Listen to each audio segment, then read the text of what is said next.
This movie is a great example of how ahead of their time punk rockers are. I mean, this came out in 1985, and when Linnea Quigley got on that grave and stripped, she showed the world that bald is beautiful. Tell me about it, sweetheart.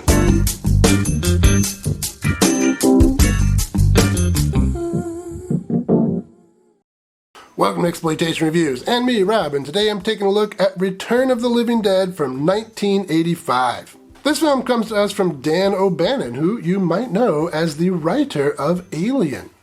Zombie movies are perhaps the most successful subgenre of horror, and all modern zombie movies can trace their roots back to 1968's Night of the Living Dead. George Romero took zombies out of voodoo lore and turned them into the monsters that we know today. Flesh-eating, reanimated corpses.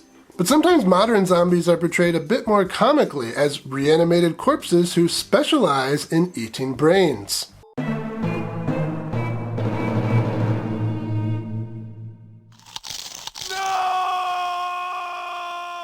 And this idea originated in this film, Return of the Living Dead. What you might not know is Return of the Living Dead is based on a novel written by John Russo, and John Russo was one of the co-writers of Night of the Living Dead. So no matter what kind of modern zombie you're talking about, you're going to find it owes a huge debt to the creators of Night of the Living Dead. Return of the Living Dead might sound like a sequel to Night of the Living Dead, but it's not. When Romero and Russo went their separate ways after Night of the Living Dead, they agreed that Russo could maintain the rights to the Living Dead in titles. Even in titles of comic books like this one. Romero, as we all know, went on to make his own zombie movies, which were in fact sequels to the original Night of the Living Dead. And that's why Dawn of the Dead was called that and not Dawn of the Living Dead. Now you know. So the story here in Return of the Living Dead is that a young punk, Freddy, has started work at a medical supply company. The shop foreman, Frank, trying to entertain the new guy, tells him that the movie, Night of the Living Dead, was actually based on true events. A chemical of some sort reanimated some corpses. The government tried to cover it up, somewhat unsuccessfully, because some of these corpses were accidentally delivered to this medical supply company and are currently in its basement. So they go down to the basement to check them out. In another part of the movie, Freddy's friends, some fellow punks, have shown up to pick him up after work, and they decide to wait for him in a nearby cemetery. Back in the warehouse, the guys are in the basement to check out those living dead corpses. The chemical escapes and they pass out. When they wake up, they realize that the chemical has reanimated some of their supplies. The butterflies, the split dog, the cadaver in the cooler. They call the owner Bert, and they all decide to destroy the evidence, just sweep it under the rug. They remember that in Night of the Living Dead, you could destroy these reanimated corpses by destroying the brain, so they try that. It doesn't work. I thought you said if we destroyed the brain, it'd die. It worked in the movie! Well, it ain't working now, Frank. You mean the movie lied? So now we learn a little bit about how these return zombies are different from the Romero zombies. The return zombies cannot be killed. Cut off an arm, it'll still grab you. Cut off the head, the body will chase you around blindly.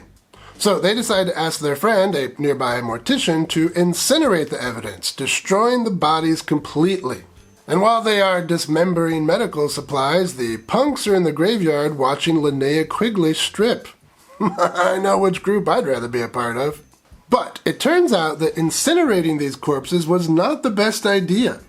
The smoke goes up, the rain comes down, and every corpse in the area wakes up and goes hunting for brains. This is pretty bad luck for the punks who happen to be in the graveyard. Especially bad luck for those punks who don't have any clothes on. Back at the morgue, things are not going too well for Frank and Freddy. It's starting to look like that chemical didn't just knock them out, it killed them. And here we get the second important difference between the return zombies and the Romero zombies. The return zombies are smart. They can even talk, which makes them a little bit more dangerous and a lot funnier. Rescue 700, this is dispatch. Do you copy over? I'm in dispatch. Send more paramedics. But that's enough out of me as far as plot goes. Let's talk some highlights. This movie is basically perfect, and if you haven't seen it yet, you need to fill that gap in your film knowledge. Seriously, fill that gap. It's hilarious.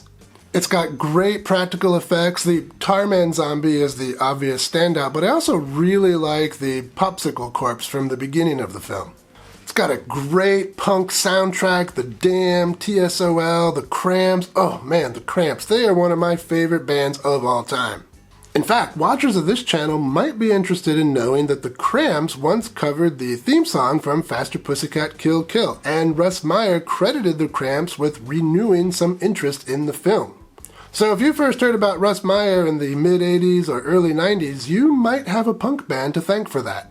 The cast here is fantastic. James Cairn and Thom Mathews are great as Frank and Freddie. The punks are super fun, especially Linnea Quigley. She is, whew, wow. Tell me about it, sweetheart.